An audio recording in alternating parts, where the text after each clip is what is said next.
On this edition of MSNBC Reports. Something drove me to do this. Normal people just don't do this. For more than 30 years, he lived among us. Father, scout leader, serial killer.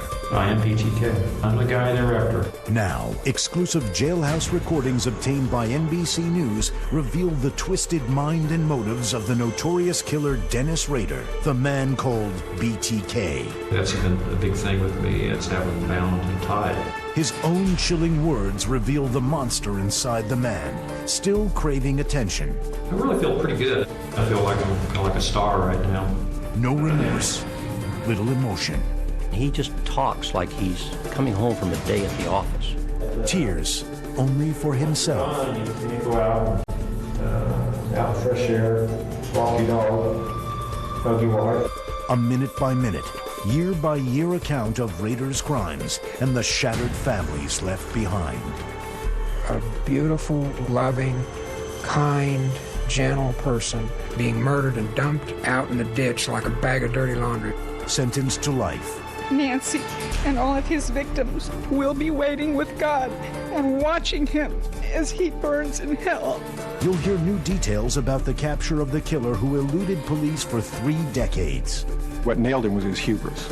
He went too far. Edie Magnus with exclusive tapes that take us inside the mind of BTK. He's just evil personified. And now, with confessions of BTK, here is Stone Phillips. Good evening. What was so remarkable about the capture of the serial killer called BTK was that the man himself seemed so unremarkable. When police announced this father of 2, Dennis Rader, was the killer who had preyed on parents, children, women, the mystery only deepened. Who is he? What drove him? Tonight, videotapes of a conversation with the killer broadcast for the first time might provide some insight. This jailhouse interview, disturbing as it is, might also offer insight to the families of BTK's victims who have struggled for decades with the painful question, why? Here's Edie Magnus. Joseph Otero, a champion boxer and Air Force veteran, killed at 38.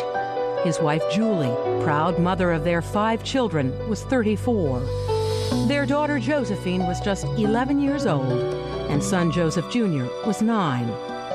Kathy Bright, pretty and popular, whose life ended when she was 21. Shirley Vianne, 24 and the mother of 3, sang in her church choir.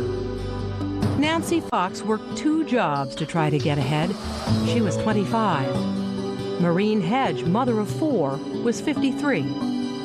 Vicki Wegerly cared for children in her home, including her own 2. She was 28. Dolores Davis, a grandmother and secretary, retired at age 62, just months before she was murdered. 10 innocent people murdered to satisfy the twisted needs of one selfish man. A man who for more than 30 years frustrated police, taunted the media, and terrorized the citizens of Wichita, Kansas. BTK seemed uncatchable. Everyone wondered who he was, where he was, when a most unlikely man who'd lived among them all along, Dennis Rader, was arrested. I am BTK. I'm the guy they're after, 100%. On this program, you'll see new information that offers insight into the deviant mind of Dennis Rader. If I had never gone into sexual fantasies, really off the deep end, I never became what I was. He is just the most unique, unprecedented combination of perversion packaged to look like a human being that I've ever seen. You'll hear his excuses on why he says he had to kill. Fantasies are what got me in trouble. I just went from one fantasy to bigger and bigger and bigger, and pretty soon it was involved in murder, and then that fueled the next one, and it just went on and on. There is one Dennis Rader, and that's a murderer, that's a coward. All told in an appallingly matter-of-fact manner. And put a garment over his neck and pulled up on it. That's when I guess Factor X, whatever, the monster took over totally then. There's no monster in him. He is the monster himself. Tonight, an exclusive jailhouse interview with the man who named himself BTK for his propensity to bind, torture, and kill his victims. We'll examine Dennis Rader's 3 decades-long reign of terror and the exhaustive police investigation that finally caught him. We'll also get an inside look at a man with 2 lives, a husband, a father, a Cub Scout leader, and church president living unassumingly in his community, but also a man who secretly hunted down and killed 10 innocent people and then bragged about it in his insatiable thirst for attention. This interview, obtained by NBC News after it was completed, was conducted by a Harvard-trained forensic psychologist, Robert Mendoza, who performs more than 100 evaluations for criminal and civil cases each year. He was hired by the defense team to assess Rader's sanity. Go farther, why don't you just shut it down? I say, I can't. This specific conversation took place just a couple of hours after Rader had pleaded guilty to 10 counts of murder in June and put on what many people thought was a chilling performance in court. As you listen to what he says from behind bars to see what light it may shed, keep in mind Rader knew he was being taped and knew that it might be seen on national television. If you're looking for remorse from the BTK killer, you won't find it here. Really, I was just a little embarrassed in front of the world. But not totally. And, it didn't bother me too bad. I could relax a little bit. I had water to drink. So I didn't really feel too bad about it. Dennis Rader was a hometown boy, one of 4 sons raised in the Wichita area by church-going Lutheran parents. But while Rader appeared a clean-cut high school senior in this 1963 yearbook, his writings speak of his already having bizarre sexual fantasies. He kept them hidden as he served his country in the Air Force, then married a girl from home in 1971. But a couple of years later, Rader could no longer keep those fantasies locked only in his mind. His obsession with sex and bondage evolved into deviant, violent acts carried out on real people and ultimately led to murder. I got this fantasy. I started working out this fantasy in my mind. And once that person become a fantasy, I could just loop it over. I'd lay in bed at night thinking about this person, the events and how it's going to happen, and it became a real, almost like a picture show. I wanted to go ahead and produce it and direct it and go through with it, no matter what the costs were and the consequences. It was going to happen one way or another. Maybe not that day, but it was going to happen. No one knows for sure why Rader had to kill to fulfill those fantasies. But in this interview with the psychologist, Rader says that he picked his first victims, members of the Otero family, utterly at random in late 1973. He recently had been laid off from a job and says he was feeling down and out at the time and had begun trolling, as he put it, in certain neighborhoods, including along Edgemore Drive, where the Oteros lived. Well, that neighborhood, I guess, became what I call a haunt, as I call it. I had a special appeal to it. I'd been there, I started knowing the roads, I knew the people. I drive by and watch cars, people pull out of their homes, and people go, wrote telephone numbers down, and wrote addresses down. This is how it really started, right here, is by haunts. That area, the Edgemore area, was my first big haunt. Julie Otero, her husband, and their 5 children lived on Edgemore then. And it was just Mrs. Otero's terrible misfortune that she happened to catch Dennis Rader's eye while he was driving down her street. She came out of the house and took the kids to school, so I followed them to school. And I thought, well, that's a corner house. That's a possibility. And I was in between work. Idle hands, what is it? Idle hands. What is it? Was Devil's Workshop? Yes. And all these things seem to happen most of the time when I had idle hands. I had just lost a job in Cessna. That was demoralizing to me. So anyway, they became a potential target. So they were convenient. Convenient. How did they fuel the sexual fantasy then? Was there anything specific about them? Mrs. Otero was attractive, and then I saw Josephine too. Josephine was the Otero's 11-year-old daughter. So I must have had that somewhere in my mind, a younger person that must have locked in on me. It would be nearly 2 months before Rader acted on the sexual fantasy involving Mrs. Otero and her daughter, which he says began brewing in his brain. And when he finally did, it would establish his pattern of brutality and deception toward all of his victims. Rader broke into the home of the objects of his obsession in January 1974. He says he entered the home that day a very anxious man, though he recounts the story with a strange lack of emotion. You were nervous. Oh, extremely nervous, and all of a sudden, and I already cut the phone line. And it's funny because I left my knife, or I left the cutter there. And I had to come back and get those later. And the door opened. So here I am, So do I just walk out the back door and they call the police? Or I go for it, and I went for it.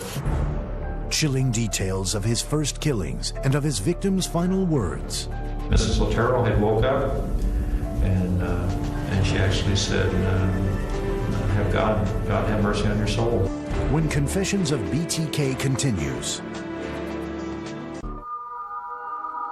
When Dennis Rader broke into the Otero's home, even though he was brandishing a gun, he says the family didn't take him too seriously at first. What happened once they saw you? Okay, well, they thought it was a joke. I went in, I think it was a younger Otero. They were all in the kitchen, they were making sandwiches. Younger, male or female? No, it was the younger, the junior, Joseph. Mm-hmm. Rader says to keep the family calm, he made up a story about why he was there. Mr. Otero actually stepped up and told him I was coming for some food. I was wanted in California, I needed some food and water and some money and transportation.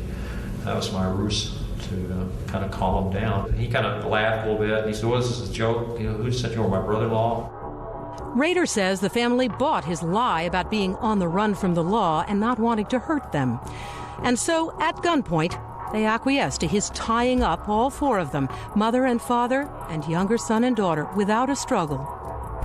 So they were cooperating with him 100%, and that's probably was their demise. If they probably struggled and fought with me, that would have been a different story. But they felt fairly comfortable, so that's what I was going to do.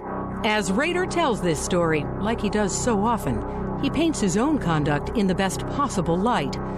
So he says he took pains to make his victims feel even more comfortable by actually loosening some of the binds around their hands and feet. I'm trying to comfort them as much as I could. To keep them quiet, or because you actually were worried about it? Both. Okay. Well, I'm a bad guy. I care for people, I have concerns for people. So, and I hadn't really crossed that path yet where I was going to kill the people yet, so I was still in that concern mode. What you're seeing here is a very early form of a future serial killer who's still trying to decide what it is he's going to get out of these crimes. We asked James Allen Fox, one of the nation's leading criminologists and a professor at Northeastern University, to give his analysis of this interview. He has studied serial killers for 25 years and has written numerous books. His most recent one on serial killers includes BTK. He wants to fulfill his fantasy, but it's not necessary for them to feel excessive suffering. At this stage, he hadn't yet made a decision to kill.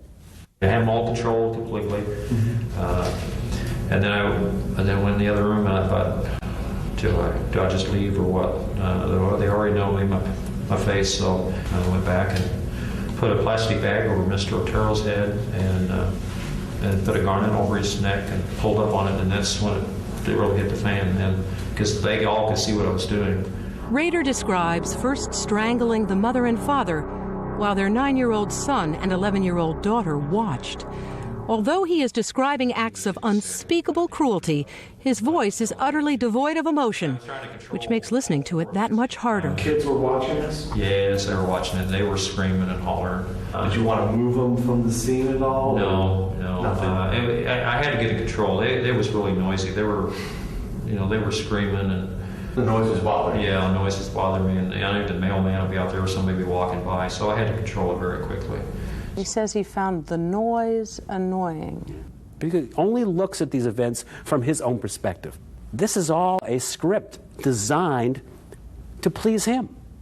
Because remember, it was almost like these people weren't real. They were just actors, and they didn't matter. What mattered was his enjoyment, and the kid screaming was just taken away from his enjoying all of this stuff. How can he get aroused with all these kids screaming?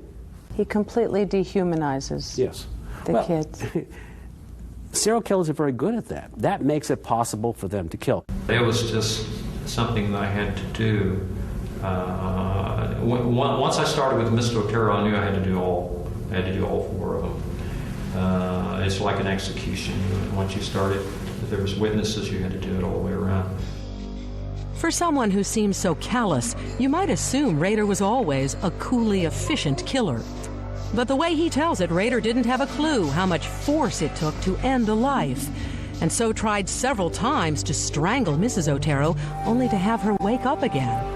During the woman's last desperate struggle for consciousness, Rader says she was fully aware he was snuffing out the lives of her husband and 2 children.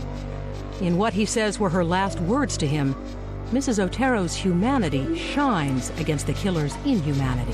Mrs. Otero had woke up, and she actually said, "Have God have mercy on your soul." That's what she said. And I put her down permanently. This woman who probably knows now that she might be going to die, she is generous with you, asking God to have mercy on your soul. Mm-hmm. Yeah. Pretty generous thing to tell somebody's going to kill you that's killed and tortured her family and is about to do the same to her. Yeah. Rader eventually took young Josephine Otero down to the basement of her home and hanged her from a pipe. The police found semen near Josephine's body. And going forward, recollections of what he had done with these victims fueled his desire to do it again. Rader says now the whole experience left him quaking. Well, I was really not a sexual high. I was just scared high. I was really nervous, sweating. I had sweat running off me all over the place, and I just, I had gloves on. I had rubber gloves, and they were just full of water, sweat. I was really, my clothes were just soaked with sweat. Very nervous. Not like a master criminal at all. This was my first time that I'd ever crossed that barrier. Several hours later, Charlie Otero, then 15, and his sister Carmen, then 13, came home from school. As I walked through the back door, I noticed the kitchen was in disarray. Things were on the floor, it didn't look right, and I yelled out, "Is anybody home?" That's when I heard my sister cry out, "Charlie, come quick." I ran through the hallway down to the bedroom, and I found Carmen with my parents. My father was tied up. His eyes were bulging, his tongue was about bit off. My mother was on the bed. She didn't even look like my mother, and I looked at my dad, and I could smell the death and the fear in the room. Charlie and Carmen had not seen what had happened to their younger brother and sister when they were taken to the police station. They say they told police to make sure Joseph Jr. and Josephine did not enter the home. So I was telling the police the whole time, go to Josie and Joey's school and keep them from coming home. I do not want them to come home and find the house the way it is, with police everywhere. We were afraid of what they would see. We were at the police department for quite a while, and we kept asking them, did you get a hold of the little ones? And finally, they finally told us, you don't have to worry about that. They were killed also. When they told me about Josie and Joey, I just died inside. After that day, I lost my religion instantly. The minute I saw my mother, I said, there cannot be a God. Not only can there not be a God, but I hate him if he is a God, if there is one. A despair not difficult to understand from a man whose mother, father, sister, and brother were slaughtered in their own home, horribly and inexplicably. While the Oteros were the first, they would not be the last people to fall victim to Dennis Rader's hellish world. More bodies, more suffering loved ones, more questions about who he was, why he was doing this. Probing deeper into a dark mind. I don't think it was actually the person that I was after. I think it was the dream. They're just an object. That's how it worked. A cat and mouse game with the police begins when Confessions of BTK continues.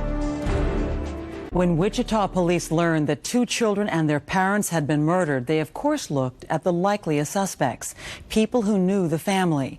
Police, however, were about to learn that they were dealing with a serial killer, a man who 3 decades later would offer details about his crimes and his callousness in tapes never broadcast before. Again, Edie Magnus. After murdering 4 members of the Otero family, Dennis Rader spent the next several years killing again and again and again. His next 3 victims were all young women. In this interview with the psychologist, Rader dismisses each victim as a project. He says he'd begin by stalking. Stalking stage is when you start learning more about your victims, potential victims. Went to the library, I looked up their names, address, cross-referenced, and called them a couple of times. Drove by there whenever I could.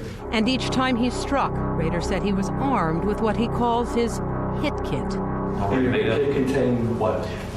Plastic bags, rope, tape, knife, gun. All those wouldn't be in the kit. They'd be where I could have them in the house and gather them up. Tools that would come to define the work of BTK. The victims were often discovered bound with tape or rope tied in unusual knots. You have to have the control, which is the bonding. That's been a big thing with me. My sexual fantasy is if I'm going to kill a victim or do something to a victim, is have them bound and tied. Now, somewhere along the line, in my dreams, I had what they call torture chambers, and to relieve your sexual fantasies, you have to go to the kill. 3 months after the Otero murders, in April of 1974, Rader's next victim was Kathy Bright, a 21-year-old college student. Once again, he'd selected her randomly while driving down her street, as he told the court in June. And I saw her go in the house with somebody else, and I thought that's a possibility. Rader's plan was to lie in wait and overtake Kathy when she came home. But the plan went awry when she unexpectedly showed up with her brother Kevin. Rader said in court he was able to get brother and sister tied up, but the knots that bound Kevin were not holding. Were you armed with a handgun at that time also? Yes, I had a handgun. What happened when you came back? I actually had 2 handguns. Well, when I started strangling, either the barrett broke or he broke his bonds, and he jumped up real quick like. I pulled my gun and quickly shot him. I hit him in the head. He fell over. I could see the blood. And Rader said he thought Kevin was dead and turned to strangle Kathy when he heard Kevin move. The 2 men struggled again, and Rader shot him for a second time in the head. He then continued trying to strangle Kathy, but was unsuccessful, and so stabbed her multiple times in the chest. Meanwhile, much to Rader's surprise, Kevin had somehow managed to escape, though his head wounds from the gunshots left him unable to clearly describe the killer to police. I thought the police were coming at that time. I heard the door open. I thought, no, that's it. And I stepped out there, and I could see him running down the street, so I quickly cleaned up everything that I could and left. 6 months later, in October 1974, Rader announced himself to authorities in the first of many letters he sent to newspapers and other media outlets, communiques that would come to include poems and puzzles. It began a campaign that would reveal his other motive to kill: publicity, a twisted desire for celebrity, a sick obsession that Rader, like some other serial killers, had to be known and feared, to get credit for all his handiwork. It was Rader who came up with BTK as a name for himself. I just put in one of the first letters. I was really surprised I put it out that first. I think it was just bind, torture, kill. Now I have a label on me. It's like the Green River Killer and Son of Sam and a whole slew of others. The Boston Strangler. The police now knew the murders of the Otero family and Kathy Bright were linked, that they had a serial killer in their midst. For tactical reasons, though, it would be several years before they disclosed that information to the public. Still, they wanted to communicate with the mysterious strangler. Police quietly placed a classified ad in the big hometown daily. BTK, help is available. There was no response, and Rader did not kill again for 3 years. You know, it wasn't something I just could do all the time, so whenever it was convenient, it would have been easier probably if you were like a spy or something where you could go sit there and watch, but I didn't have that. I had to work under camouflage. Then in March 1977, Rader struck again. His victim, Shirley Vian, 24 years old. He said in court he'd watched her young son walk into the house and spontaneously chose that family to victimize. I kind of forced myself in. I just walked in, just opened the door, walked in, and then pulled a pistol. Shirley Vian was home with her 3 small children, whom Rader corralled into a bathroom. The kids were really banging on the door, hollering, screaming. It's horrifying to remember that Rader himself was a young father at this time. His own son was not yet 2. But with the sounds of the Vian children in the background, he said he simply worked as fast as he could. Comforted her a little bit, and then I went ahead and tied her up, and then put a bag over her head and strangled her. In another admission that reveals Rader's depravity, he told the psychologist the thrill had little to do with the kill, or for that matter, with the victim herself. And I don't think it was actually the person that I was after, I think it was the dream. I know that's not really nice to say about a person, but they were basically an object. They were just an object, that's all they were. I had more satisfaction building up to it and afterwards than I did the actual killing of the person. Many serial killers objectify their victim. They dehumanize them. They're tools, they're instruments for their own pleasures. How does someone who is a married young father objectify people and kill them? The process is called compartmentalization. Many people are able to divide the world into those they care about and love truly, and everyone else who's expendable. He says that he had more satisfaction anticipating his kills and in the aftermath of killing than he did in the actual killing. That's his fantasy. The planning process, the stalking, the hunting, is very enjoyable to him. And the aftermath, once he's killed, to see what he's done, that's fulfilling too. That's when he would literally climax. The sexual fantasies, the obsession with bondage. Rader claims it's been swirling in his head since he was a child. He remembers being aroused as a young child when his mother would spank him. Rader has written in letters, which no one's sure are true, that he secretly perused S&M magazines as a boy, stole panties, peeped in windows. He writes of hanging a cat and then a dog. How does sexual fantasy and even an obsession with bondage lead to murder? It doesn't necessarily. What makes serial killers different than other people who might fantasize about power, dominance, control is that they do not have a legitimate way to satisfy their need for power. So they take and grab that power in the most violent way. At the end of 1977, in December, Dennis Rader killed his 7th victim, Nancy Fox. Broke in and waited for her to come home in the kitchen. This time, Rader's plans went smoothly as the single working girl who was just 25 came home alone. I confronted her, told her there I had a problem, sexual problem, that I would have to tie her up and have sex with her. Rader said he handcuffed and tied Nancy Fox, strangled her with a belt, left his telltale semen by the body, and got out without a hitch. Then he called the police. Rader actually had the audacity to phone 911 and alert authorities to his own crime. You will find a homicide at 843 South Pershing, Nancy Fox. I'm sorry, sir, I can't understand you. What is the address? 843 South Pershing. Correct. In the jailhouse interview, Rader said in hindsight he thinks that call was dumb. That was kind of an impulse and really a really stupid thing to do because I left my voice pattern and my voice on there. And still, Rader was not done communicating. The following month, he sent a poem written with a child's printing set on an index card to the Wichita Eagle newspaper. The poem, patterned after a nursery rhyme, referred to Shirley Vian's murder.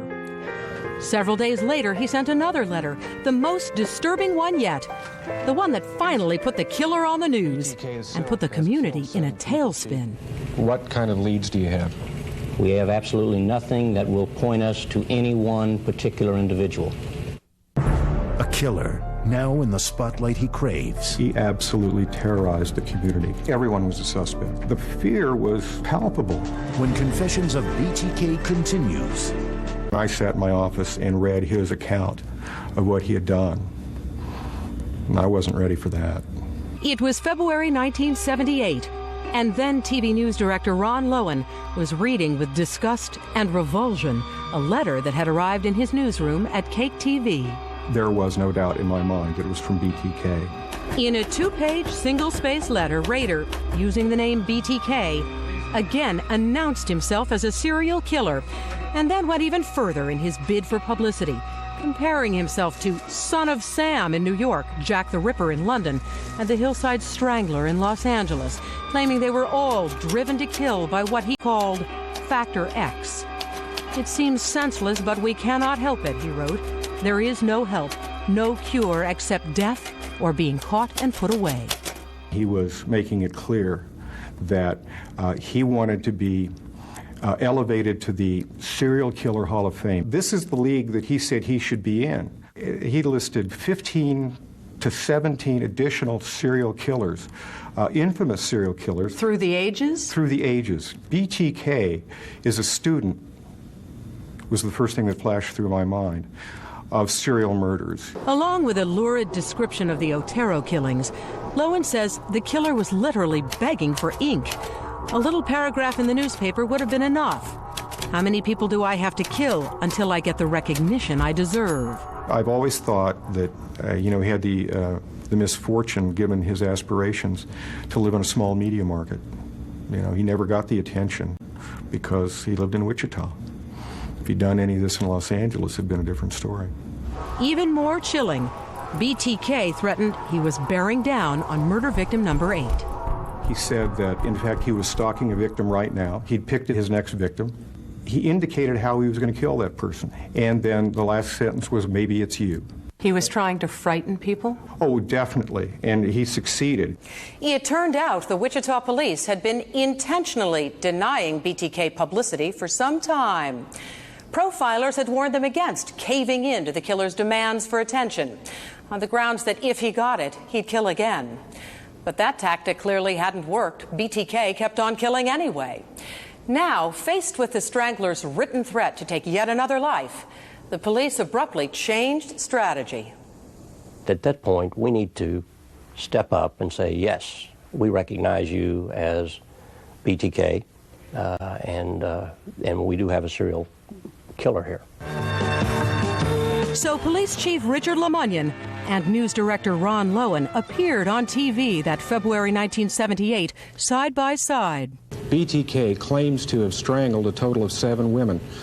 It was Lowen himself who broke the story of BTK to the community. During that newscast, Lowen, who never talked publicly about these events before discussing them with us, became, in effect, live bait. The police said, I guess based again on their talk with their behavioral people, that this is a cry for help. This guy has more that he wants to say. We'd suggest that you do the story so that it has someone that he might choose to communicate with again. How did you feel about offering yourself up as someone who would be willing to communicate with this deranged mass murderer? Well, you want to help. So if he wanted to write letters and they came to my attention, why not? It was quite a risk. BTK had already murdered 7 people, and Lowen could end up getting far more than just a letter in the mail. But there he sat. What kind of leads do you have? Asking questions of Chief LeMunyon, for which there were no good answers. Well, very honestly, we have no solid leads at all. It was horrific news. Everything changed for me, and everything changed for everyone in Wichita. Lowen says the effect of the bombshell announcement on this gentle, family-oriented city was instantaneous. He absolutely terrorized the community. Everyone was a suspect. Girlfriends were concerned about their boyfriends. There were parents who turned in their children. The fear was palpable. Hoping BTK would contact him, the police brought Lowen inside the investigation. Lowen was provided a photo of a possible suspect and a police revolver. That gun creeped me out. It was the tangible reminder that there was a killer out there and that at some level the police thought that he might be coming to see me. Just what was it that drove Dennis Rader to bind, torture, and kill so many innocent people? Factor X is probably something we'll never know. In his jailhouse interview, Rader blamed his murder spree on that mysterious force he has always claimed was way beyond his control, Factor X. Something I use it. I actually think I'm maybe possessed with demons. I was dropped on my head when I was a kid.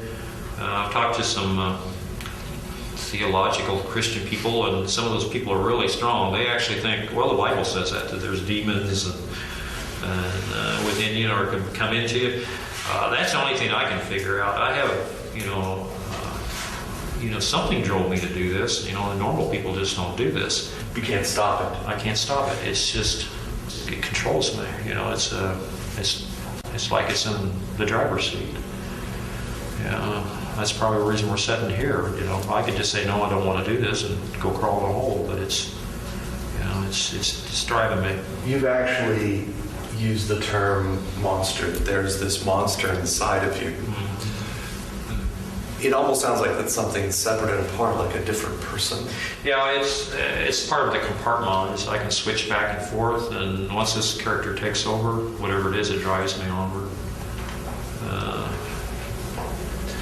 What it is.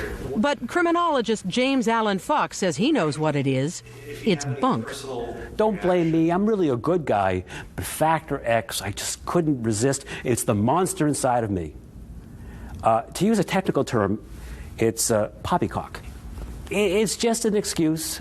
It was Dennis Rader making the decisions, not Factor X. He speculates at one point that he was dropped on his head. Yeah. And that might have done something. Sure, he'd like to believe that too. It's someone else's fault. There are lots of kids that fall off tricycles and fall out of cribs and they bang their heads and they don't have Factor X or go on killing sprees.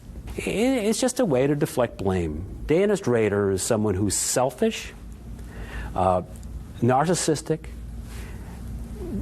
committed to his own pleasures, committed to fulfilling his sexual fantasies, no matter who he hurts in the process.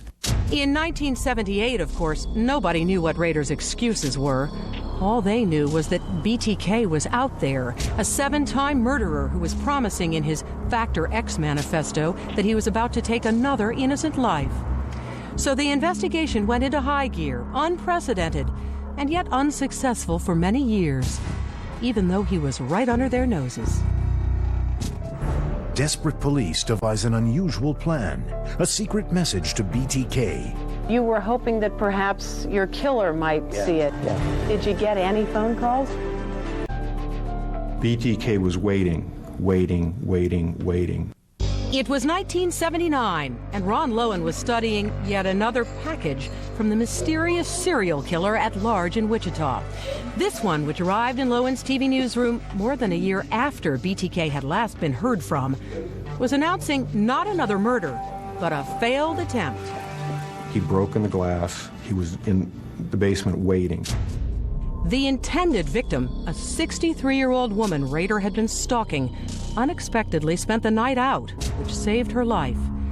But Rader made sure everybody knew he was still primed to commit murder, sending the media that package containing some personal items he'd stolen from her home, and including one of his trademark poems. Which was a poem of death. He said that he was disappointed she didn't come home, that he intended to kill her. Rader now claims in this interview with the psychologist that this woman wasn't the only one that got away. Is it safe to say that there are at least a few lucky people out there? There's a lot of lucky people out there. Who you didn't kill, that you had didn't either make it to the house, they come home, or for some reason I didn't go. There's a lot of lucky people out there, yes. There have been more, probably, if I would have succeeded. Yeah, you're almost guaranteed. After that failed murder attempt, Wichita's most famous and sought-after strangler seemed to disappear from the scene. After 5 years and 7 bodies, he stopped communicating in 1979, and the police simply couldn't find him, despite a manhunt unprecedented in scope that went on for years. We spent a lot of their money working on this case, and no one complained, not one bit. We first met former Wichita Police Chief Richard LeMunyon last year, before Dennis Rader was arrested.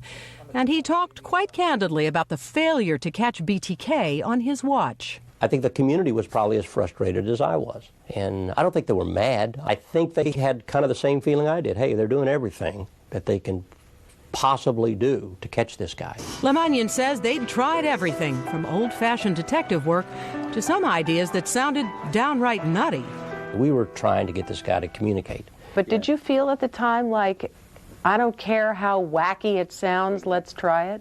Anything short of psychics, I wasn't into psychics. But he was into trying a technique that, as far as we know, has never been attempted by law enforcement before or since. The police once arranged to have a subliminal message, one devised by profilers, inserted into a local evening newscast at Cake TV. To viewers, the subliminal message looked like this, just a flash of light. But slow it down, and there it was. Now, call the chief. And you were hoping that perhaps your killer might see it. Did you get any phone calls? No. Did anybody's subconscious get tapped at all? No, we didn't get anything out of it. Wherever he was, the killer could not or would not be reached.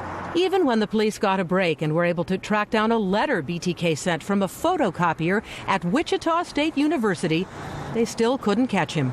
Turns out Rader was a student there studying criminal justice. We tracked the communication that he sent us to that copy machine that was at the activity center. And we had detectives go back to Xerox company, and they confirmed that's where it came from. But he was on a list with several thousand others. If you were a white male between 18 and 35, you were on that list. But we couldn't match him to either on any other list. You will find a homicide at 843 South Pershing. And they had the killer's voice on tape, of course. From that time, he'd boldly called 911 to tell them he'd murdered Nancy Fox. In time, the police were able to have the technical quality of that taped call enhanced, and it was played repeatedly on radio and TV. He said it was probably stupid, but he liked it. He liked the fact that it's been played over and over and over for years and years. Yet even with all that exposure, nobody recognized the voice as that of a man named Dennis Rader. Another dead end. I think I was lucky. I think I was lucky quite a bit. Pretty lucky guy. Pretty lucky guy. I think they got close a couple times. I was just lucky. Incredibly so for a killer who may well have been seen several times. A handful of eyewitnesses helped police make sketches of how they remembered the suspect. But the drawings weren't especially helpful because nobody could quite agree on what BTK looked like. As DNA matching evolved during the 1980s, the police tried to use that technology to catch their killer. More than 200 samples were taken from men living near the victims who fit BTK's profile and compared to the semen they'd preserved from several of the crime scenes. Nobody matched. You had DNA evidence. Yes. You had his voice on tape. Yes. And you just couldn't get him. Couldn't get him. You had the best behavioral science minds in the country helping you develop a profile of who he was and what he might do. And you couldn't ever anticipate him. Could never anticipate him. Still, Lemannion says now that while they didn't know anything about Dennis Rader, they knew a lot about BTK. After he went dormant and stopped killing, the theory was, and everyone was saying, well, he's in prison, or maybe he has an illness, or something happened. I never bought that. I was convinced that he was one of us. We had him pegged in terms of the type of individual we were looking for. We had everything but a name. In the jailhouse interview with the psychologist, which we showed former Chief Lemannion, Dennis Rader was openly scornful of local law enforcement. The police are the Keystone Cops. And disdainful of all their years of effort. You know, they traced a lot of stuff down. They traced the copier down, the copiers I used out at WSU, but they couldn't make the connection from there. They had 30-some years to break it, and they couldn't do it.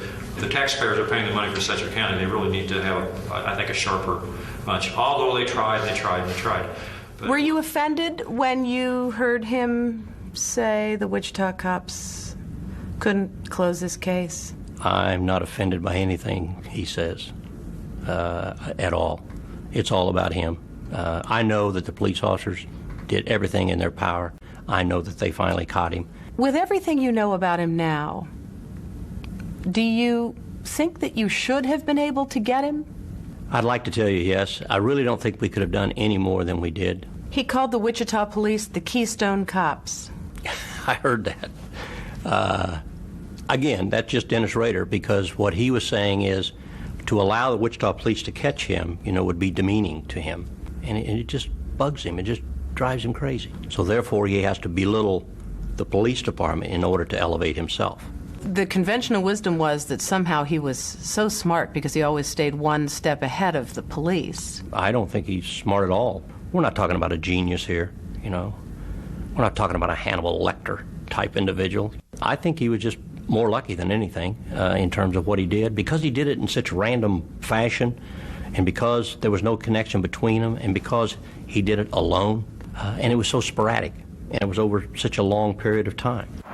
And probably most important, Lemunyon says, is that Rader apparently told absolutely no one about what he had done. I don't think he even joked about it. I don't think he said, oh, I could be the strangler type thing. I don't think so.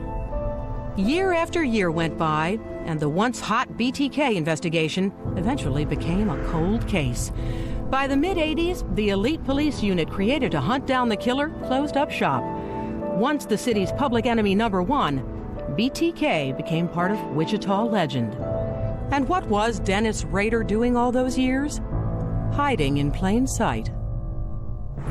Those who knew the killer best, were there hints of his secret life? Wouldn't those closest to Dennis Rader, his wife, his children, have had to know something? When Confessions of BTK continues. He spent years stalking and killing innocent people, and then Dennis Rader, known only as BTK, seemed to stop. He gradually disappeared from the headlines he craved, and that is something he now says he could not tolerate. Here again, Edie Magnus. After BTK disappeared in 1979, police would spend 25 more years in a frustrating search to try to capture him. Did you ever look around? Oh, always. BTK, Ron Lowen knew, could be anyone, anywhere. Just listen to what the former Wichita news director told us about the killer a year before BTK was caught. I think this guy is probably a lot more normal than anybody thinks. He told us that it was easy. After he killed someone, he just assumed his rightful place in the world. He's a person who has been walking in that community with him. He's really the stranger beside you. Today, that all sounds positively prophetic, because that's just what Dennis Rader was doing all those years. Hiding in plain sight, raising his children, going to church, getting a degree in his spare time, attending Kansas State University home football games. In fact, Lowen, who took a look at Rader's interview with the psychologist, says the serial killer is even more ordinary than he imagined. His family is so wonderfully Kansas. His daughter was a high school golf champion. His son is, I think, in the Navy. His wife sings in the church choir, has a job in a convenience store. They're average people making a simple, good life together. Boy, you would never pick him out of a crowd. I thought there would be something that would be more evident, but he was just as beige could be. Mike Fitch knew Rader when they were both employees at ADT, where Rader worked for nearly 15 years installing home security systems. He remembers Rader as a stickler for perfection. Making his customers happy was Rader's top priority, even if he could be cranky and critical of others. I definitely didn't want to get on his wrong side, so I was intimidated by him when I first started working. But Fitch says he saw no hint of Rader's violent side. And we'd sit around and have popcorn before he went home. And what could be more solid American citizen than being active in his young son's Boy Scouts? I signed Dennis up as a Cub Scout leader. Fellow scouting leader Bob Monroe says Dennis Rader always set a good example for the boys in his troop and for Rader's own son, who went on to be an Eagle Scout. You say he took part in everything that we did in scouting and with his son, which is very important in Cub Scouting, that you do work with your boys. And so I considered him to be a very good parent and a very good scout leader at that time, of course. Contrary to the common assumption that serial killers are generally loners or social outcasts, criminologist James Fox says they can often seem to be one of us. Many serial killers have families and children and friends, and no one suspects them because they have this ordinary, normal-appearing life. And what people don't know about is the darker side, the hidden side. So you can be someone who binds, tortures, and kills 1 minute and has a seemingly normal life the next? Absolutely. We've seen it time and time again. John Wayne Gacy of Chicago, who murdered 33 young men, appeared normal enough. He was once named JC's Man of the Year. Ted Bundy, considered charming, was a law student and socialized in political circles until he was caught. He killed at least 33 women in 5 different states. On the other hand, New York's David Berkowitz, a.k.a. Son of Sam, who shot 6, was a loner. And so too was Jeffrey Dahmer of Milwaukee, who dissected dead animals as a child, then later murdered and dismembered 17 young men and boys. But why would anyone ever suspect a man like Dennis Rader, consider his substantial involvement with his local Lutheran church?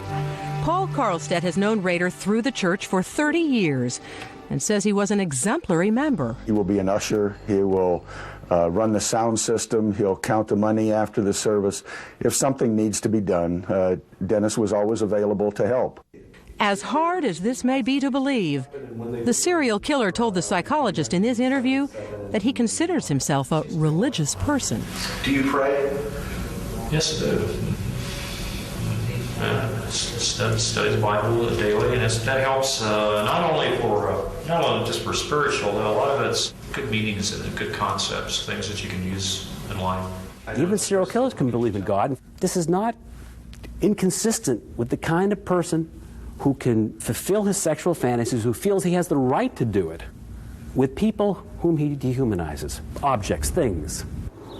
And Dr. Fox sees special significance in Rader taking over as the president of his church congregation just weeks before he was caught. Being in charge, being in control, power, importance is a theme in his life. That's why he pursued this role in the church. In 1991, Rader had found a day job that could give him control and power too. He was made a compliance officer. Rader was now, ironically, in charge of making certain others follow the letter of the law in Park City, just north of Wichita. His duties included making sure homeowners complied with various local ordinances, like keeping their grass cut, their yards free of junked cars, or their dogs from running wild. We've been tracking it down. The dogs are somewhat territorial as well as vicious. That's him being interviewed by a local TV station. The killer himself, right there on the screen for all Wichita to see. Who would ever suspect this public servant was actually the monster, BTK, whom everyone feared? But it was in that job that at least some people saw a darker side to Dennis Rader. Dee Stewart, a longtime acquaintance of Rader's, has a good friend who reported to him in the compliance department. This friend, she says, found him controlling and belligerent. There were times when he yelled at her in front of other employees. He demeaned her. He told her she would never be as smart as he was. But she says he could turn his good and bad sides on and off. He could be berating her. He could be screaming at her. And if the phone rang and it was a member of his family, he turned into Ward Cleaver. Dr. Fox says this apparent Jekyll and Hyde personality is classic for many serial killers. I don't believe there are two Raiders in one body. It's just that we all have a range in our personality. And someone like Dennis Rader indeed has two different shades, sides to his personality, and he hides from the people in his life the dark, negative, brutal. Wouldn't those closest to Dennis Rader, his wife, his children, have had to know something? Nope. We like to believe that. We think it's incomprehensible that those closest wouldn't know. John Wayne Gacy was burying bodies in the crawl space of his home while he lived in that house with his wife. And there was a horrible odor coming from the crawl space. And she'd ask him about it. What's that odor? And he would say it was sewer gases, and he would take care of it. And she believed him. Dennis Rader's wife would never suspect. He gave no signs. They'd find out eventually, because it seems Dennis Rader couldn't stand staying hidden forever. I can just really stir the hornet nest up by just showing them pictures and puzzles and playing a game with them. I don't even have to go out and kill anybody this time. After years of silence, BTK emerges from the shadows. More clues for police.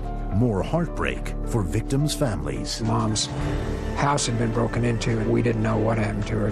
That is a trip to hell. When Confessions of BTK continues. January 2004 in Wichita, Kansas.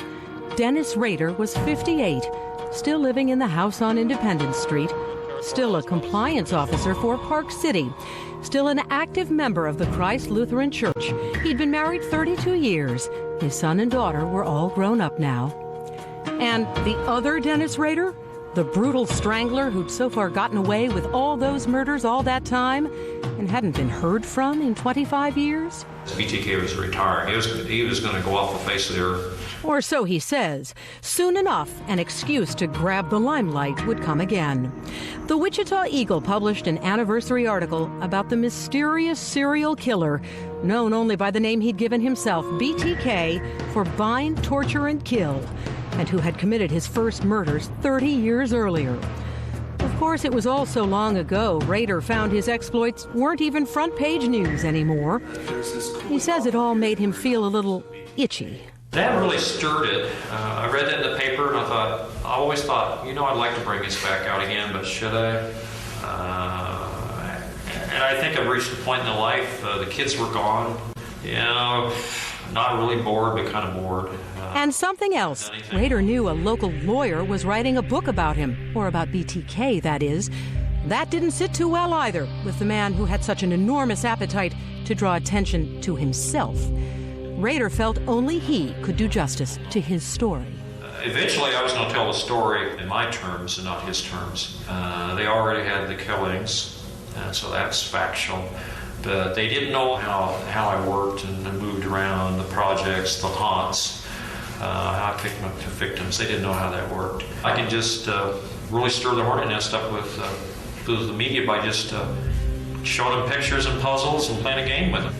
So, in March 2004, Rader made contact, not just signaling that he was still around, but far more ominously, sending what appeared to be proof of yet another murder, another young woman whose death had never been conclusively linked to BTK. The innocuous-looking piece of mail landed on Wichita Eagle reporter Hurst Laviana's desk. Copied the envelope, copied the letter, took the letter straight to the police department. Did you read it? There's nothing to read. There are no words on it. I thought it was crime scene photographs that some crackpot had gotten hold of on the internet or something. The pictures appeared to be pictures of a dead woman. Her body had been posed several different ways. These were clearly not police photos. And there was something else, a photocopy of a driver's license. Vicki Wegerle's driver's license, and I immediately knew this probably came from Vicki Wegerle's killer. In September 1986, Vicki Wegerle, a young mother, was found tied up and strangled in her home. And a trophy had been taken, in this case, her driver's license. So police had naturally suspected BTK, but there were differences too, especially that the killer had never publicly boasted about it afterward, as was his pattern. Now, all these years later, in addition to the copies of the photos and the driver's license, there was the envelope they came in. The return address said Bill Thomas Kilman, BTK, and that's when we realized this may be the real deal. Tell me about that moment. It was just total disbelief that he was still here. Laviana agreed to give the police 2 days to nail it down, and then broke the story. The ghost was back. Police could now say that more than 17 years earlier, Vicki Wegerle had indeed been BTK's 8th known victim. So by resurfacing in 2004 and sending a letter with a photograph of driver's license of the victim, say, I'm still here. You never caught me, and I've been here all along. His need for attention is apparently unquenched. I absolutely thought that this was the tip of the iceberg. Former Wichita TV News director Ron Lowen made that prediction to us almost a year before Dennis Rader was caught. And sadly, when it was all over, he'd be proven right. There had been 2 more murders never before connected to BTK that brought the total number of his victims to 10. In 2004, Rader was still hiding evidence about his murder of Maureen Hedge. She lived on his block and they knew each other. In court, Rader described how, after bowling one evening in 1985, he broke into her house and waited for her to come home. And she screamed, and I jumped on the bed and strangled her manually. Rather than leaving her body, Rader changed his M.O., confusing police at the time. Killed her in her house, put her in the trunk of her car, took her to his church, put her on a blanket, tied her up in different bonding situations, took pictures of her, then put her back in the trunk and took her out and dumped her. It was the middle of the night. He had a key because he was one of the leaders of the church.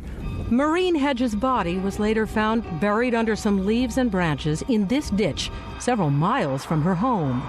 And even as his persona, BTK, reemerged in 2004, Rader was also hiding evidence about his last victim, Dolores Davis, whom he killed in 1991. He'd seen her out in the yard working and had sexual feelings. Her son Jeff talked to us recently after viewing Rader's interview with the psychologist. She was a very kind, considerate, empathetic, gentle person. Given the circumstances of her death, I think she kept her class and her dignity and her poise right up to the end.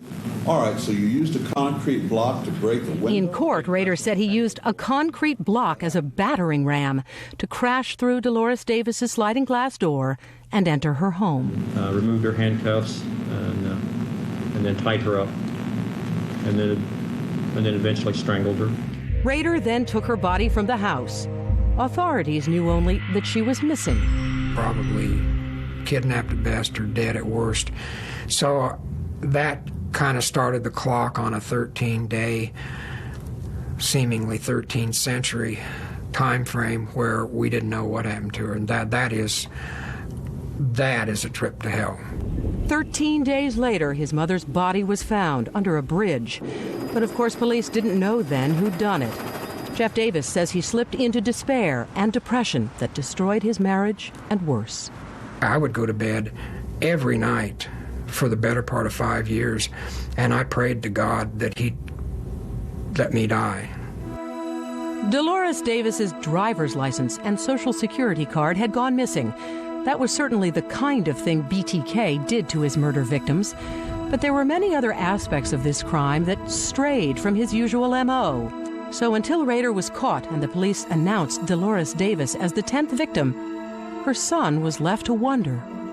I guess there was the remote possibility that there was some phantom serial out there, but honestly, I never connected it with BTK. How Dennis Rader led police straight to his door. He said, "We've got him." Confessions of BTK continues in a moment. Would he kill again? That was the question consuming much of Wichita, Kansas, in the weeks after serial killer BTK announced himself in 2004 following years of silence. I definitely lock my doors at night until I find out more. Here in the heartland, fear of the unknown monster among them penetrated yet a new generation. My mom's gonna watch out for my little sister more. People were learning karate, buying guns, beefing up security systems, and looking at strangers with a suspicion not felt in years. In his jailhouse interview, Rader now claims he didn't know he was having this effect. But I didn't realize the city really lived in fear of that bad. Always lived spurts of it on the news. Women would come home and look under their doors and under their beds and just really lived in fear. I didn't realize that I had that potential. I dropped my jaw and I had a pad of paper and I made a note and I just scrawled liar. Once again, even with the learned psychologist there, he's playing a game. At the very least, says criminologist James Fox, Rader is being completely disingenuous. He says for the serial killer, the fear is all part of the twisted fun. Part of the enjoyment that serial killers have is not just manipulating the victims and tying them up, but manipulating a community and tying them up in a grip of terror. What's now known is that Rader hadn't taken a life since 1991. His explanation to the psychologist about why he stopped at 10 victims is once again chillingly matter-of-fact. Why aren't there more? Why aren't there more? it seemed like as I got older, I started making, well, physically, just wasn't up to it. I knew, like, well, had to fight with somebody, you'd have to be an older person, because I'd be just winded or wouldn't be able to fight physically. I don't know. I think I was just starting to mellow out a little bit. Fox believes it's probably not just coincidence that Rader stopped committing murder around the time he got that job as a compliance officer. Now he really had some power. Now he could really push people around. So he didn't have to do it with physical violence. He could do it through his job. The killer still lusted for notoriety, however. So after first revealing himself in that letter to the Wichita Eagle, he sent a slew of letters and packages throughout 2004 and into early 2005 to local TV stations, the police, even leaving clues in a public park. A doll with dark hair, her face colored with makeup, her arms bound behind her by a pair of pantyhose, her head contained in a plastic bag, and next to the doll was a copy of the driver's license of one of BTK's victims, Nancy Fox. A handmade word puzzle, which investigators now see contains a group of letters spelling D. Rader and the numbers of his address. It all put Wichita's serial strangler front and center again, just how he liked it. Was that exciting you? Was that sexually exciting to you? Probably the media, not maybe sexually, but the media attention. You know, I listen to the news quite a bit, and yeah, I get pretty excited to read the paper. Did you ever think you were going to get caught? No. This guy was not going to get caught. You didn't Absolutely want to get not. caught? No, I didn't want to get caught. Okay. I wanted to put everything on floppies. They would go to a floppy to a CD. The CD would either go to safe deposit or a very hidey hole, and I could always bring it back out. Many have speculated that Rader's repeated messages were indeed a cry to be captured. But James Fox says it's just the opposite. He felt invincible, unstoppable. And that's why many serial killers do communicate with the police. Not because they want to invite capture. It's because they feel that the police are no match for their skill, their cunning, their stardom, their brilliance. So what often happens among serial killers is they get so cocky and they make a mistake. And that's just what happened. It was Rader himself who helped bring police to his door. It started in January 2005 when Rader placed a letter in a pickup truck at this Home Depot, which eventually made its way to police. In it, Rader, identifying himself only as BTK, asked the police whether they could catch him if he used a computer disk to communicate. He asked the police to respond in a classified ad, and he asked them to be honest. He actually asked the police if they could catch you. They said no. They said no. Did you really think they were going to tell you the truth? No, I thought they would. I thought they wanted me to finish the story. I really thought I had a rapport with them, you know, and I really did. I mean, doesn't that seem kind of dumb? Well, yeah, it does. To believe that the police would tell you the truth about something like that? I mean, he's been playing games with us for 30 years, and you think we're going to shoot straight with you? I don't think so. So naturally, the police lied and told the killer they couldn't trace a disc to him and waited to see if he would fall for it, which he did. Rader's last communication was a computer disk filled with more taunts and puzzles. He sent it to a local television station. The police were able to trace it to a Dennis and a computer at Rader's church. By Googling the church name and Dennis, police quickly zeroed in on Dennis Rader. What nailed him ultimately was the last floppy disk, he said. Yeah, well, what nailed him was his hubris. He went too far. Police also used a surveillance tape from that Home Depot to figure out that the person who dropped off the BTK letter was driving a car registered to Dennis Rader's son. But to make certain they had their man, they needed a DNA match. So authorities got a warrant for a tissue sample from Rader's daughter on file at a Kansas medical clinic. Tests showed it was a close match to the evidence drawn from the crime scenes. It was now early in the week of February 21st, 2005, and former police chief Richard LeMunyon remembers quite well when he got the news he'd waited more than 30 years to hear. Simply said, we've got him. He said it's just a matter of time. We've got him. Locked up and choked up. That first Sunday was probably my lowest day of all my life. Tears from a killer, but not for his victims, when Confessions of BTK continues. Dennis Rader spent the morning of February 25, 2005 on the job in Park City, where as the town's compliance officer, Rader was responsible for things like corralling mad dogs or chewing people out if their grass grew too high. Normal work day, didn't have any suspicions, although I've been really careful about watching people and actions and stuff. I'm usually pretty good about that. He says he noticed nothing unusual, except maybe a moment when he overheard on his police radio the FBI was up to something in his town. And I thought, well, maybe something's coming down. Shall I run? But where would I have ran if they were after me? I just took a calculated guess that was something else and hoped for it. Then at midday, the killer went home for lunch. Drove home, and just as soon as I got started turning down, there's a frontage road. I saw this whole line of police cars. I thought, oh, that's not good. And it's just, they were right on me, just that quick. I thought maybe it's a traffic stop or something. But as soon as one of them was behind me with the red lights and sirens, I knew that was it.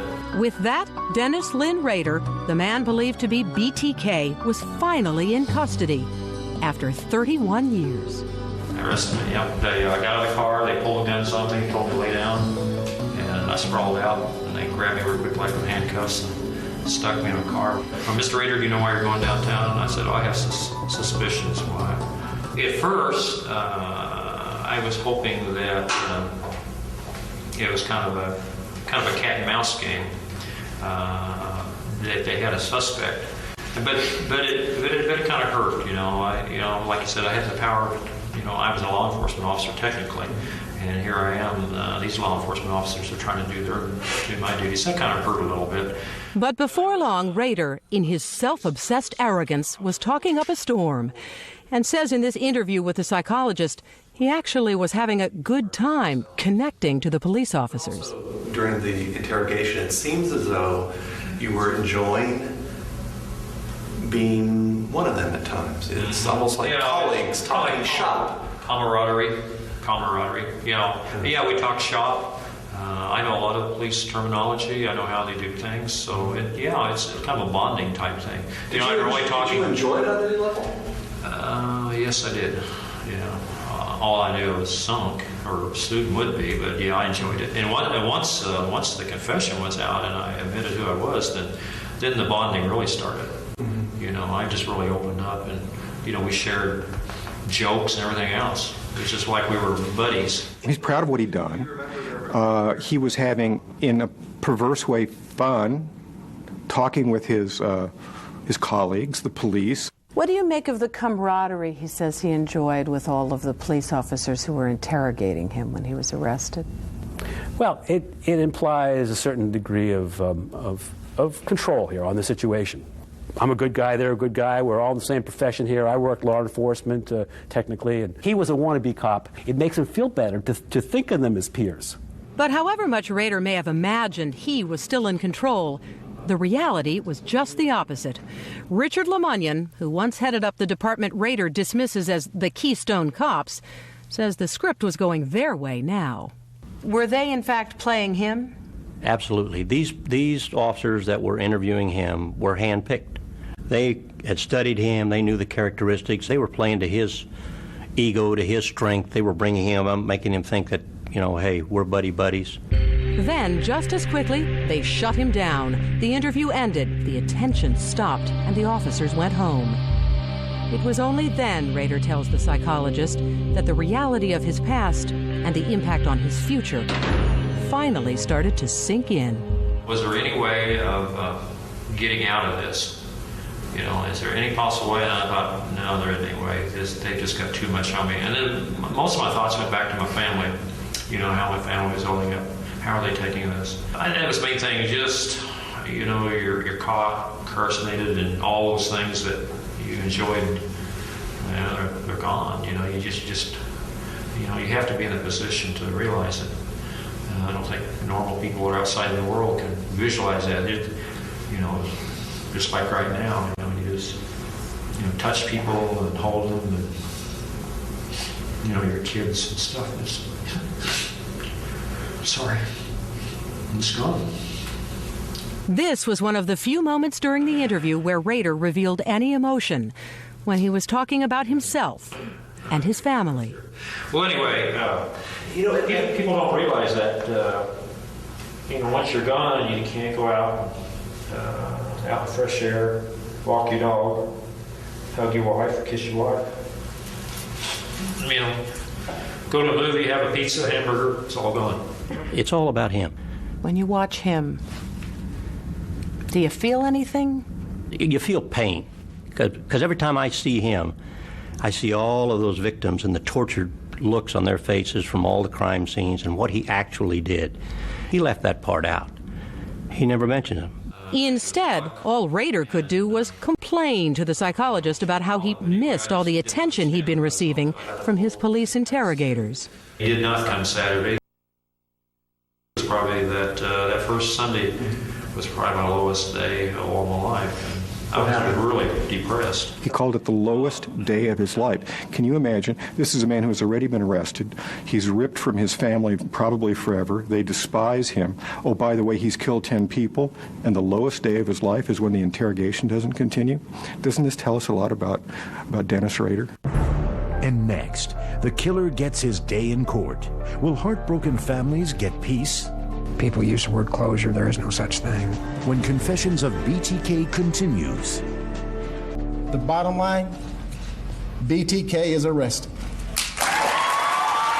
While Dennis Rader sat in his cell with no one to satisfy his desire to keep talking about himself, the police and a cast of dozens proudly announced his capture to the citizens of Wichita and the world.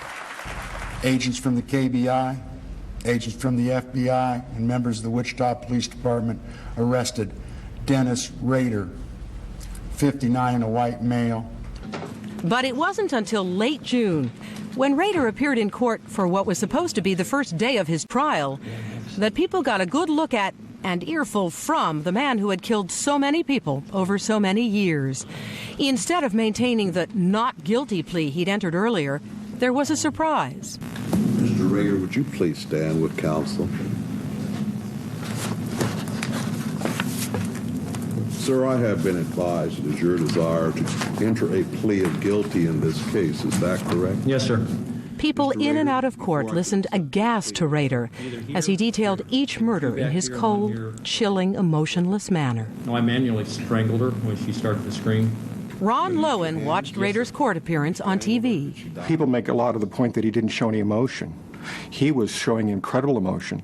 The detail that he used, he'd pause and he'd search for words. The graphic description that he gave. This wasn't someone who was stumbling, who was nervous. This was showtime for him. He couldn't have asked for a better stage. The killer was clearly puffed up by his court appearance, bragging about it afterward when he spoke with the psychologist. It's only been a few hours since that hearing. How are you feeling? I really feel pretty good. It's kind of like a big burden that was lifted off my shoulders. And on the other hand, I feel like I'm kind of like a star right now. As you might expect, a certain former police chief would love to lower the curtain on Dennis Rader right now. I'd like to be the one to be able to put him in a cell and turn his lights out. That's what I'd like to do. So how does someone like Dennis Rader get to be this way? Well, that's a $64,000 question that we don't completely know. Part of it is the propensities that you're born with. And part of it, too, is what kind of environment you're growing into. These are all the intangibles that we can't predict and don't fully understand. Rader told the psychologist he'll make amends in his way to his God. I know it's personal, but could you tell me what you pray for? Actually, like for the other day, I prayed for that the family would accept me on there in court. That they would, accept that as forgiveness. Your family? Whose family? My family, my immediate family. Yeah. And also I mentioned there the victim families, that they would, not that they can forgive me, but maybe someday they can realize that, I got some problems. Oh, yeah. Yeah, there's the classic understatement of the world. We asked Jeff Davis, the son of Rader's last victim, what he thought about that. He does have problems, all of which are of his own making. He did not come from any abused family. He can't blame any environmental factors. He can't blame anybody or any sickness or being dropped on his head. Wish they dropped him a little harder. He can't blame anything. Davis, who like so many other family members is also a victim of BTK, wrote a book to help him and others cope with the trauma of loss and to make sure people knew how special his mother Dolores was. I would be damned if her legacy ended with her being murdered. A beautiful, loving, kind, gentle person, and her legacy is being murdered and dumped out in the ditch like a bag of dirty laundry for the dogs to go through, and I was not going to let that happen. Just after Davis's book was published in 1996, he received a letter from a taxpayer who Davis now firmly believes was Dennis Rader. It has never before been made public. The letter said, "We'll call the serial killer the Phantom of Northern Sedgwick County," which is where Rader lived. It also said, "I'm sure that he probably blends in with a crowd." I'm Jeffrey Davis, son of Dolores Davis. At Rader's sentencing, Davis was able to speak directly to the killer. For the last 5,326 days, I have wondered what it would be like to confront the walking cesspool that took my mother's precious life. Even if you could begin to fathom the depth of my hatred for you, I would still refuse to waste any breath on you, because that would once again allow you the satisfaction of being in the limelight, and that attention I refuse to allow you. As of today, you no longer exist. Charlie Otero and his sister Carmen spoke too. Rader, you not only affected my life, but you took away the joy of the ultimate grandparents, aunt and uncle relationship my children deserve. Just recently, I realized that I could not remember my mother's voice. It was a painful discovery. But as I put my thoughts on paper, it comes to me. I am my mother's voice, and I know we've been heard. Family members of other victims gave their thoughts. On the day he dies, Nancy and all of his victims will be waiting with God and watching him as he burns in hell. When it was time for Rader to speak to the court, he characteristically showed little emotion. Now that I've confessed, put myself out to let everybody know what's going on, I expect to heal and to have life. And then hopefully someday God will accept me. And finally, I apologize to the victims' families. There's no way that I can ever repay them. The murders were committed before Kansas reinstated the death penalty. When it came time to sentence Rader, the judge showed no mercy, giving him the maximum sentence. To serve a term of life for which you will not be parole eligible until the expiration of 40 years. Jeff Davis says even though he was finally able to confront the killer of his mother, he is left feeling empty. People use the word closure. There is no such thing. Closure happens when you go back to that moment in time and it doesn't happen and the person's still there. Charlie Otero, who also faced a hard life after the murder of his parents, sister, and brother, knows what Davis means. I would wonder about what they were thinking and the feelings that they had while this was happening to them. You know, this has been the most intense and challenging My family's murders with me daily. It never leaves me. The memories of my family come back to me whenever I see a husband hug his wife or a father and a son play. I think of my family and what I had lost. For so long, Charlie Otero, Jeff Davis, and so many others have wanted to know why their loved ones were victims. And now they know. It was one man's inability to control his sexual fantasies, one man's depraved indifference to human life, and terrible coincidence for 10 innocent people who were caught in Dennis Rader's murderous web. I keep seeing these victims. I keep seeing these people that he tortured and murdered and killed, and I just look at him in wonderment, thinking, how can someone just stand there and talk like we just had lunch and had a sandwich or something and just go on with it? He's just evil personified.